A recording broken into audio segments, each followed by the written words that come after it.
Halo sob, ketemu lagi sama Mimin di berita terkini MotoGP.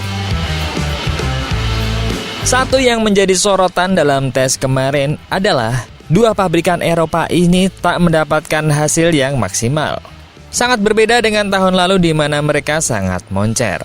Dan bahkan beberapa pabrikan Eropa ini tak lebih baik dari pabrikan Jepang. Aprilia mungkin karena hanya ada 2 rider. Tapi KTM, mengapa? Kita bahas. Jangan sampai ketinggalan update tentang MotoGP dari TNT. Dengan cara ketik hashtag MotoGP di kolom pencarian agar kamu bisa mendapatkan pilihan berita menarik yang kamu cari. KTM nampaknya berat menjalani tes di Sepang. Selain kemarin memiliki masalah keuangan yang serius yang belum juga terselesaikan, ternyata KTM juga memiliki masalah teknis yang belum terselesaikan. Jika nantinya di Buriram hal itu belum clear, maka mungkin tahta runner-up pabrikan paling baik di MotoGP tahun lalu bisa saja terancam dan terambil oleh Aprilia atau bahkan pabrikan Jepang.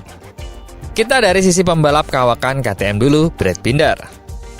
Brad Binder tahu masalah terbesar dengan KTM miliknya, tetapi dia yakin semua orang juga mengalami hal yang sama di Sepang kemarin.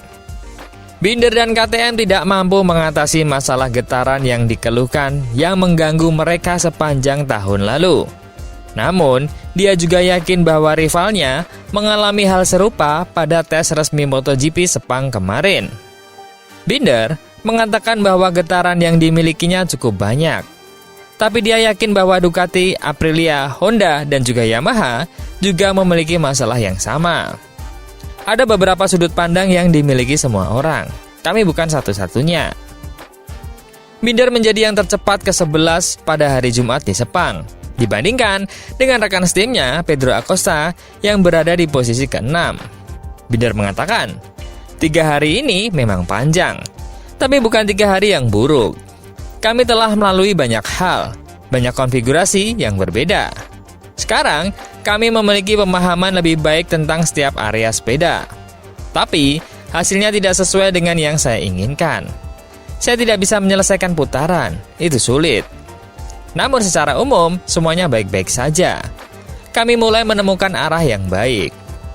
Jika kami terus seperti ini, saya rasa kami akan berada di posisi yang baik saat hari perlombaan tiba. Dia menambahkan, biasanya, apa yang berhasil di satu jalur akan berhasil juga di semua jalur. Jadi, kita menyatukan semuanya. Hasilnya pasti akan menarik. Saya tak sabar untuk merakit sepeda balap kami dengan inputan tes ini dan melihat apa yang terjadi. Binder dan KTM akan menuju tes MotoGP Buriram minggu depan, di mana dia ingin menyelesaikan paket balapan yang akan digunakannya untuk putaran pembukaan. Tentu saja, untuk saat ini, prioritas kami adalah meninjau semua yang telah kami uji, mengambil bagian-bagian yang bagus, menggabungkannya, dan mencari paket balapan yang terbaik. Jika pembalap kawakan KTM saja memiliki masalah, pembalap Tech3 baru ini, Enea Bastianini, nampaknya kesulitan dengan tunggangan barunya. Meskipun, itu adalah sebuah kelebihan. Karena motornya sangat berbeda dan tampaknya Enea masih buntu dan jauh dari kata nyaman. Enea Bastianini mengatakan dukungan yang diberikan motor KTM MotoGP kepadanya dalam hal pengereman agak aneh. Karena itu sesuatu yang baru baginya dibandingkan dengan apa yang dialami di Ducati. Pemenang Grand Prix 7 kali ini dikenal sebagai salah satu pembalap dengan pengereman terkencang di MotoGP saat ini, yang sangat cocok dengan mesin Ducati yang sebelumnya dikendarai. Setelah 2 hari menguji KTM minggu ini di Malaysia, Bastianini mencatat bahwa RC16 bahkan lebih kuat saat pengereman sampai-sampai terasa tidak biasa baginya.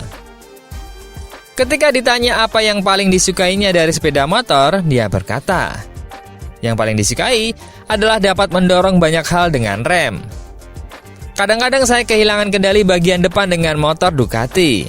Dan dengan KTM ini, jika Anda lebih agresif, motor tersebut akan mendukung Anda. Ini sesuatu yang baru bagi saya. Ini agak aneh. Saya butuh waktu untuk memahami area mana yang harus saya perbaiki. Karena poin ini sangat-sangat kuat pada motor ini. Bastianini belum mengalami minggu yang mudah di Sepang sejauh ini. Setelah finish sekitar 1 detik di belakang rekan setimnya Maverick Vinales pada hari Rabu, pada hari Kamisnya, Bastianini mengatakan dia menderita di pagi hari karena sejumlah perubahan pada motornya tidak berhasil. Seiring berjalannya hari, KTM mampu membuat Bastianini lebih nyaman di atas motornya. Dengan pembalap Italia itu berada di urutan ke-17 saat bendera finish dikibarkan, tetapi hanya kurang dari 1/10 detik di belakang Vinales. Pagi ini saya menderita. Saya menderita karena saya membuat banyak perubahan dan tidak ada yang berhasil. Namun pada sore harinya, kami melakukan beberapa modifikasi pada motor. Dan saya juga mencoba beberapa solusi baru, dan ini membantu saya untuk meningkatkan rasa percaya diri. Pada akhirnya, saya memulai pekerjaan saya. Karena saya menerima beberapa informasi dan sudah memungkinkan untuk memberikan informasi tersebut kepada tim. Hasilnya, saya tetap lebih dekat dengan pembalap lain dalam hal time attack. Tak hanya itu, saya juga lebih dekat dalam hal kecepatan. Tetapi kami perlu bekerja lebih keras. Mungkin besok, kami perlu melakukan beberapa putaran dan beberapa time attack lagi. Karena itu penting, dan itulah yang paling saya rindukan saat ini, karena titik terkuat motor ini sangat berbeda dengan motor lama saya. Terkadang saya membuat beberapa kesalahan. Saya bisa memperbaikinya. Saya masih punya waktu. Ini penting, karena saya sedikit tertinggal. Mengenai perubahan yang membuatnya merasa lebih baik saat mengendarai motor, dia menambahkan, saya mengubah sesuatu pada lengan ayun karena saya mencoba melakukan beberapa modifikasi seperti yang saya terapkan di masa lalu, tetapi hasilnya malah sangat buruk. Kemudian kami mencoba hal yang berlawanan, dan hasilnya malah bagus. Tapi kami harus melakukan sesuatu yang lebih baik untuk mencoba setup lain besok. Mungkin juga posisi saya di motor tidak sempurna.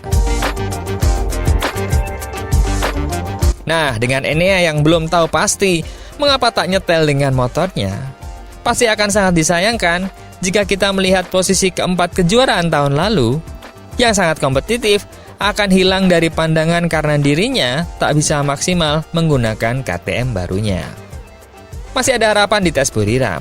Nah, menurut teman-teman, gimana? Apakah KTM Tech3 bisa bangkit dengan 2 pembalap barunya? Menurut teman-teman gimana? Coba komen.